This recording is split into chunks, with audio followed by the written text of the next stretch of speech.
Hello, আসসালামু আলাইকুম guys, কেমন আছেন সবাই? আশা করি সবাই আছেন অনেক ভালো। তো আল্লাহর মতো আমি অনেক ভালো আছি। তো গাইস, সৌদি আজকে আমার দ্বিতীয় দিন। আমি এখন যাচ্ছি সৌদি। আমাদের বাসার পাশে একটা সুপার শপ আছে। সুপার শপ থেকে কিছু হালকা পাস্তা নাস্তা কেনাকাটা করার জন্য। তো দেখতেই পাচ্ছেন আমার সাথে কিন্তু আমার মামা যাচ্ছে, আর সেটা হচ্ছে একটা ভাই লাগে, খালতো ভাই হবে। তো আমরা এখন রাস্তা পেয়ে যাচ্ছি কারণ প্রচুর জ্যাম রাস্তায়। তো এই যে দেখতে পাচ্ছেন আমরা সুভাষ শপে চলে আসলাম। সুভাষ শপের নামটা হয়তো দেখতে পাচ্ছেন। তো আর সুভাষ শপের সামনে অনেকগুলো গাড়ি পার্কিং করা আছে। অনেক সৌদি ফ্যামিলি কিন্তু এখান থেকে মালামাল কিনে নিয়ে যায়, পাশ আদার্স কান্ট্রিজও নিয়ে যায়। তো এখন আমরা সুভাষ শপে ঢুকে গেলাম, দেখতেই পাচ্ছেন সুভাষ শপের ভিতরে। তো আমার সামনে মানুষ ছিল যেখানে ফুল ভিডিও ক্লিয়ার আসে নাই, তারপরে দেখতেই পাচ্ছেন এই যে এই সুভাষ শপে খাবার দাবার এমন কোনো আইটেম বাদ নাই যে নেই। তো আমি অনেকক্ষণ ঘোরাঘুরি করে দেখতেছি যে কি কি নেওয়া যায়।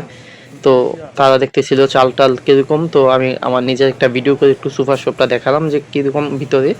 তো দেখতেই পাচ্ছেন চারপাশে সবকিছুই আছে নেওয়ার মতো। তো আমরা ঘোরাঘুরি করে আমাদের হালকা নাস্তা নিলাম, আমি কিছু নিলাম, তারা তাদের জন্য কিছু নাস্তা নিল। তো পরবর্তীতে বাসায় চলে যাচ্ছি। তো কেমন লাগলো ভিডিওটা অবশ্যই কমেন্ট বক্সে জানাবেন। যদি ভালো লাগে ভিডিওটিতে লাইক দিবেন, চ্যানেলটি সাবস্ক্রাইব করবেন, পেজটি ফলো দিবেন। আজকের মতো ভালো থাকুন, সুস্থ থাকুন, আল্লাহ হাফেজ, আসসালামু আলাইকুম।